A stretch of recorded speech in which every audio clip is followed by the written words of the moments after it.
میں کلاس 4 کو سائنس پڑھاتی ہوں اور آج بچوں نے میجر باڈی پارٹس پہ مختلف پروجیکٹ بنائے ہیں۔ بچے آپ کو مختلف انداز میں میجر باڈی پارٹس کے فنکشنز کو ایکسپلین کریں گے۔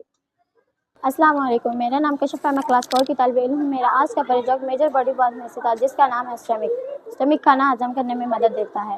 السلام علیکم، آئی ایم معیشہ اعظم۔ ہمارا پروجیکٹ ہے میجر باڈی پارٹس سے۔ میں نے اس میں سے structure of a human heart بنایا ہے۔ It pumps blood throughout the body. اس کے جو بلو کلر کی نالیاں ہیں ان کے ذریعے پورے جسم کا ڈی آکسیجنیٹڈ بلڈ اس کے ہارٹ کے اندر آتا ہے اور ریڈ نالیوں کے ذریعے آکسیجنیٹڈ بلڈ پورے جسم میں دوبارہ پھیل جاتا ہے۔ السلام علیکم، میرا نام زویا ہے، میں کلاس 4 کی طالب علم ہوں۔ ہمارا پروجیکٹ میجر باڈی پارٹس پہ تھا، اس میں سے میں نے اسٹمک بنایا ہے۔ اسٹمک کھانا ہضم کرنے کے کام آتا ہے۔ السلام علیکم، میرا نام محمد عبداللہ ہے، میں کلاس 4 سے ہوں۔ ہمارا آج کا پروجیکٹ میجر باڈی پارٹس میں تھا۔ یہ پورے جسم یہ پمپ کی طرح کام کرتا ہے اور پوری باڈی میں سرکولیٹ کرتا ہے۔